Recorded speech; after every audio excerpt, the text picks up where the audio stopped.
जय Shri Krishna. India news astro पर आप सभी का बहुत बहुत स्वागत, बहुत बहुत अभिनंदन। मैं पंडित शिव गुरु आज आपसे बात करते हैं दुर्गाष्टमी के बारे में। पौराणिक कथा के अनुसार मासिक दुर्गाष्टमी के दिन के लिए ऐसी मान्यता है कि दुर्गम नाम के क्रूर राक्षस ने अपनी क्रूरता से तीनों लोगों पर अत्याचार किया था। तीनों लोगों को अपने अधिकार में ले लिया था उस राक्षस ने, और उसके आतंक के कारण सभी देवता स्वर्ग छोड़कर कैलाश पर गए थे। तो दुर्गम राक्षस को वरदान था कि कोई भी देवता उसका वध नहीं कर सकता।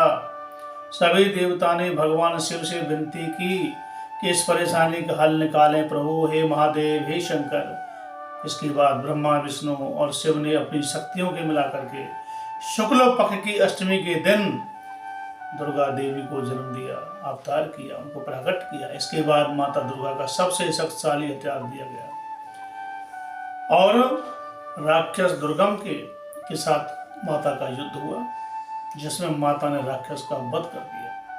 इसके बाद से दुर्गाष्टमी की उत्पत्ति हुई और इसीलिए दुर्गाष्टमी के दिन शस्त्र पूजा का भी विधान बताते हैं। नौ शक्तियों को जागृत करने के लिए निर्वाण मंत्र ओम ऐं ह्रीं क्लीं चामुंडाय विच्चे नमः इस प्रकार का करना चाहिए। कहते हैं कि रात्रि में पूजा के पश्चात व्रत का पारण भी कर देना चाहिए, मनवांछित फल की प्राप्ति होती है। पौराणिक शास्त्रों की माने तो नवमी के दिन, अष्टमी के बाद नवमी आती है, कुमारी कन्या का पूजन करके उनसे आशीर्वाद लेना और उस व्रत को खोलना। नवमी तिथि को कन्या भोज कराना, चरण छूना, ये सब अष्टमी का ही व्रत है। नवमी को पारायण हो जाता है। गुप्त नवरात्रि में तो खासकर भी वर्तमान समय माघ मास जो चल रहा है, तो माता के गुप्त नवरात्रि में यानी कि महालक्ष्मी देवी का भी विधिवत पूजा का विधान है। व्रत उपवास रखकर कुंवारी कन्याओं का भोजन करना चाहिए, चरण वंदना करनी चाहिए, दक्षिणा देवों से आशीर्वाद जरूर लेना चाहिए। माँ लक्ष्मी के मंत्रों का जाप करके हवन करना चाहिए, उससे दारिद्र दुख दूर हो जाता है, अखंड लक्ष्मी का प्रारब्ध हो जाता है। अष्टमी तिथि प्रारंभ 8 फरवरी मंगलवार प्रातः 6:15 से। अष्टमी तिथि का जो प्रारंभ होगा वो 8 फरवरी मंगलवार प्रातः 6:15 से, और अष्टमी तिथि का समापन 9 फरवरी सुबह प्रातः 8:30 बजे होगा, 8:30 पर होगा। यह मुहूर्त का समय है, शुभ मुहूर्त। तो माँ दुर्गा पूजा की जो विधि है सूक्ष्म से आपको बता देता हूँ। इस दिन सुबह उठकर जल्दी स्नान कर लें, फिर इसके पूजा के स्थान पर गंगा जल डालें और उसको शुद्ध करें। घर के मंदिर में दीप प्रज्वलित करें। माँ दुर्गा का गंगा जल से अभिषेक भी कर सकते हैं। माँ को अक्षत, सिंदूर, लाल पुष्प अर्पित करें।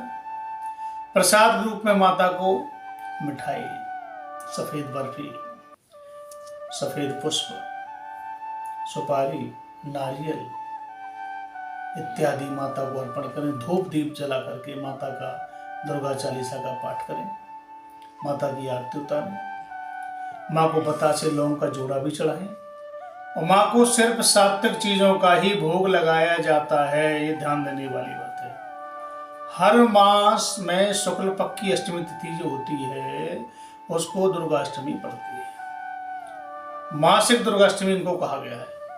लेकिन इस बार ये जो माघ मास है, इसमें जो अष्टमी का जो विधान है, इसमें अष्टमी का जो व्रत है वो बहुत ही लाभ देने वाला है। विशेष महत्व इसका हो गया। क्यों कि गुप्त नवरात्रि के कारण माघ मास की दुर्गाष्टमी का महत्व इसलिए बढ़ जाता है। इस दिन जो साधक साधना करते हैं उनकी हर प्रकार की मनोकामना पूर्ण हो जाती है। माँ दुर्गा अपने भक्तों के सभी कष्टों का निवारण करती है। जिन कन्याओं का विवाह में विलंब हो रहा है वो अवश्य व्रत को करें। जिन भाइयों का विवाह विलंब है माता का पूजन अवश्य करें। धन की कमी आ रही है, दारिद्र्य है जीवन में, कष्ट है जीवन में, माता का पूजन अवश्य करें। कहते हैं कि माँ शक्ति 3 रूपों में है, माँ लक्ष्मी, महासरस्वती, महाकाली। माँ का स्वरूप तो ममता भरा हुआ है। माँ दुर्गा अपने भक्तों के सभी कष्टों का निवारण करती है। मानता है कि व्रत को पूरे समर्पण के साथ करने से सभी मनोकामनाएं पूर्ण हो जाती हैं। और रात्रि को जागरण करें। रात्रि को जागरण करने का बड़ा महत्व है। माता का कीर्तन करें, माता के मंत्र का जाप करें, सिद्ध कुंज का स्तोत्र का पाठ करें, सभी मनोकामनाएं आपकी पूरी हो जाती है। और फिर नवमी के दिन व्रत को खोलें, कन्या पूजन करें, हवन करें, माता का आशीर्वाद प्राप्त करें, सभी प्रकार के कष्ट आपके दूर हो जाते हैं।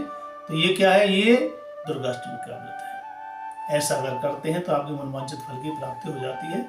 इसी प्रकार आप देखते रहिए इंडियन न्यूज एस्ट्रो पर पंडित शिवू के साथ धार्मिक चर्चा, ज्योतिष और धार्मिक चर्चाओं के साथ आपको नई नई चीज़ों का, नई नई वस्तुओं के बारे में बताते रहेंगे जिससे आपको लाभ हो।